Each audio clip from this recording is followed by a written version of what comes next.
안녕하십니까. 부동산학 개론 암기법 동영상 3강을 시작하겠습니다. 오늘 할 것은 1장 부동산학 총론에서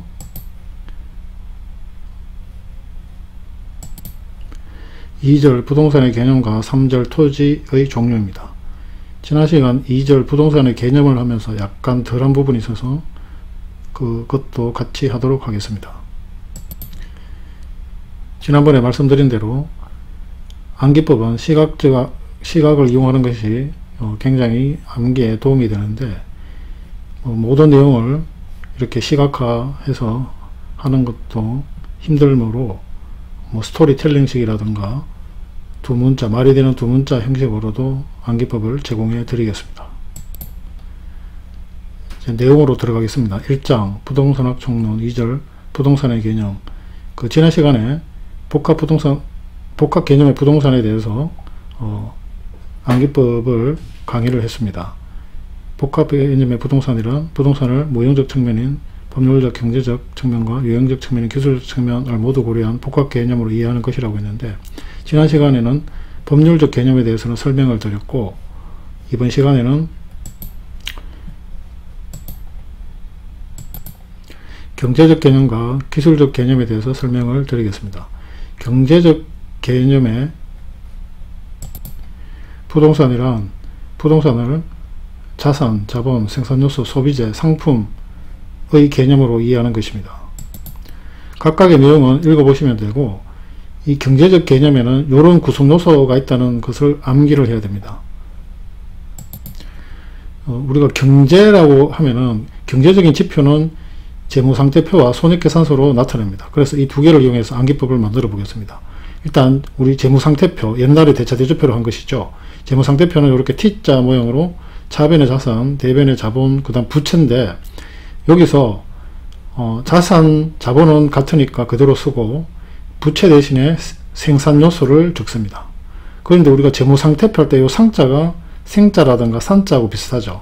그래서 경제적 개념에 생산요소가 이렇게 있다는 거 암기하시고, 그 다음 손익계산서에서는 손익계산서 할 때 손자하고 요 소비, 원래는 차변이 비용인데 그 비용 대변의 수익 대신에 요 소비 상품을 적고, 손익계산서 할 때 손자와 소자가 비슷합니다. 그렇게 암기를 하고, 그 다음 계산서 할 때 산자가 상품하고 비슷합니다. 그래서 이렇게 재무상태표와 손익계산서를 이용해서 경제적 개념의 요소들을 외우면 되겠습니다. 그 다음 복합개념의 부동산에서 기술적 개념에 대해서 알아보겠습니다. 기술적 개념의 복합 개념의 부동산은 자연으로서의 부동산, 공간으로서의 부동산, 위치로서의 부동산, 환경으로서의 부동산을 의미하는데, 이 내용을 읽어보시면 이해가 될 것이고, 이걸 암기를 해야 되는데, 우리가 기술적으로 뭔가를 분석할 때 이렇게 X축, Y축 이 사사분면을 많이 이용을 하죠. 이때 우리가 Y축에 이렇게 X축도 마찬가지고 이렇게 숫자로 표기를 하지 않습니까? 여기에 표기된 숫자들은 1, 2, 3 다 자연수죠. 자연수. 그래서 자연으로서의 부동산 할 때 이 자연을 외우고, 그 다음에 X축, Y축 좌표상에 점을 찍으면 그것은 이 좌표축상의 위치를 나타내죠. 그래서 요 위치로서의 부동산 할 때 요 위치, 그 다음에 요 X축, Y축 상의 요 공간은 공간을 의미를 기술적으로 공간을 의미하니까 공간으로서의 부동산 할 때 공간, 그렇게 외우시고, 그 다음에 요 숫자, 요 X축, Y축이 만나는 점은 0, 제로지 않습니까? 자, 요 0 모양은 고리 모양이죠. 그리고 고리는 한자로 환자, 고리 환자를 쓰거든요. 그래서 요 환경으로의 부동산 할 때 환자, 요거를 이제 이런 식으로 기술적 개념의 4가지 요소를 암기를 하면 되겠습니다. 그 다음 2절에서 3절로 넘어와서 3절 토지의 종류에 대해서 암기법을 공부해 보도록 하겠습니다. 먼저 공간정보의 구축 및 관리 등에 관한 법률상 지목에 따라서 토지를 분류를 하고 있는데, 총 28개의 지목이 있습니다. 보면은 전납, 대, 제방 등등이 있는데, 자, 각각 설명하는 내용을 읽어보시면 이해가 되고, 이제 암기법을 설명드리겠습니다. 물을 상시적으로 이용하지 않고 이렇게 이제 이해를 해야 되는데, 암기법은 전은 물을 상시적으로 이용하지 않아요. 이렇게 외우시고, 그 다음 답. 물을 상시적으로 직접 이용하는 토지인데, 요거는 암기법은 답답할 때 물을 상시적으로 이용, 이런 식으로 외우면 되겠습니다. 그 다음 여기 국어가 있는데, 국어는 인공적인 수로 뚝 그 부지를 말하는데, 구자 인자 따서 구인, 사람, 일할 사람 구하는 거 있죠. 구인이라고 암기하시면 되겠습니다. 그리고 방금 진옥의 하나의 종류인 대, 요거는 한자가 집터 대자입니다. 그 다음 요 대지라는 거는 건축법에 나오는 용어인데, 그 다음에 이제 이게 감정평가상에는 택지라고 부르는 개념하고 좀 비슷한 개념입니다. 그 다음 이제 부지라는 용어가 있는데, 이 세 개를 또 구분을 해야 됩니다. 일단, 지목상 대는 주거용, 상업용만 건축이 가능하고, 공업용은 건축이 되지 않습니다. 그래서 이것을 암기할 때, 요 대자를 큰 대자로 생각을 하고, 큰 대자를 쓴 다음에, 요 두 갈래로 나눠지지 않습니까? 그래서 한 갈래는 주자, 한 갈래는 상자를 써서 주상 두 개만 가능하다, 건축이 가능하다, 이렇게 암기를 하고, 그 다음 건축법상 대지라는 거는 주거용, 상업용 외에 공업용으로도 이용이 가능한 토지입니다. 그래서 이제 공업용이 추가되는데, 요거는 대지하고 공자를 합쳐서 공대지 미사일로 암기를 하면 되겠습니다. 그 다음 부지는 요런 내용이고, 이 중에 부지는 모든 건축이 불가능한 토지도 포함하기 때문에 부지는 가장 넓은 개념. 제가 대보다는 대지가 크고 대지보다는 부지가 크다고 표시를 해놨으니까 이렇게 이해를 하면 되겠습니다. 그 다음 감정평가 등에서 토지 관련 용어가 여러 가지가 있는데 이에 대해서 알아보겠습니다. 먼저 그 감정평가에서는 그 토지의 용도별로 그 지역을 분류한 게 있습니다. 이것이 우리가 지금 공부하고 있는 부동산학에서의 그 토지를 분류하는 거하고 좀 비슷하게 흘러가는데, 일단 감정평가상에서 그 토지를 크게 대분류했을 때 그걸 용도지역이라고 부르고, 뭐 택지, 농지, 임지 이런 것들이 있고, 그 다음에 이 각 용도지역을 다시 세분화시킨 걸 소분류로 하는데, 뭐 택지 같으면은 주거, 상업, 공업 이런 지역이 있습니다. 근데 이것도 이제 세부 내역을 좀 알고 있으면 좋고요. 임지지역은 신탄임지역과 용재림지역으로 나뉘는데, 요 임자, 신자, 용자를 따서 임신용, 그 여성이 임신애를 태아를 이렇게 임신하는 거, 그렇게 임신용 이렇게 외우면 되겠고, 그 다음 감정평가 등에서 많이 사용하는 토지 관련 용어를 살펴보겠습니다. 첫째, 필지, 핵지라는 개념이 있는데, 필지, 하나의 지분이 붙는 토지의 등록 단위, 요거는 토지 소유자의 권리를 구분하는 법적 개념이 됩니다. 그래서 요거는 어떻게 외우느냐, 요 필지하고 등자, 필지 나오면 요 등록이라는 거 항상 이제 기억을 해야 되는데, 그래서 등피지, 그러니까 뭐 일하다가 등이 아프니까 등피지, 등 피어서 일해라, 이런 의미로 암기를 하고, 그 다음 획지라는 개념이 있는데, 가격 수준이 비슷한 일단의 토지, 이거는 이제 감정평가상 용어고 경제적 개념인데, 요것도 이제 암기는 어떻게 하는가 하면은, 획자 따고 일자 따서 획일가, 우리 뭐 이렇게 상인들이 판매할 때 뭐 획일가로 판매한다 이런 단어를 쓰지 않습니까? 그래서 획일가로 암기를 하면 되겠습니다. 그리고 감정평가에서는 원래 구분평가가 원칙입니다. 그래서 만일 하나의 필지가 여러 개의 획지로 구성된 경우 그 각 획지를 구분평가하는 게 되는데, 이걸 어떻게 암기가 하는가 하면, 필지할 때 요 피업을 크게 적고, 그 다음에 이 필지가 여러 개의 획지로 하니까 이 필지를 나누어서 이 필지 안에 여러 개의 획지가 있는 것을 나타내고, 그리고 이제 그림에서 보듯이 이렇게 구분을 딱 획지별로 구분해 놨습니까? 그래서 구분평가를 한다, 이렇게 암기를 하면 되고, 그리고 감정평가 시 일괄평가하는 경우가 있는데, 만일 그 여러 개의 필지가 있는데 그것이 하나의 획지로 구성되어 있는 토지가 있을 수가 있습니다. 이런 경우에는 일괄평가를 하게 됩니다. 이걸 어떻게 암기하느냐,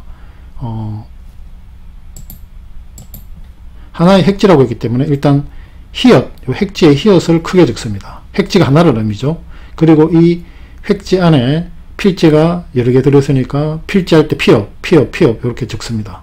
그래서 획지가 하나이고 그 안에 필지가 여러 개인 경우에는 일괄평가한다. 지금 2형은 일괄평가 때 2형이라고 보시면 됩니다. 그렇게 이런 식으로 암기를 하시면 되겠습니다.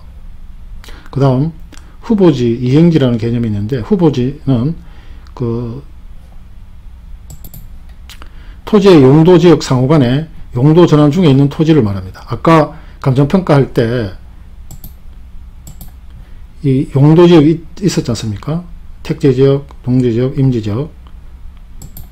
그래서 이 용도지역 상호간, 안이 아니고 그 용도지역 상호간에 용도 전환 중에 있는 것, 즉 뭐 임지지역에서 택지지역으로 이런 식으로 용도지역 상호간 용도 전환 중인 토지를 말하는데, 자, 여기서는 중요한 게 후보지는 요 간자가 중요합니다. 그래서 어떻게 외우느냐?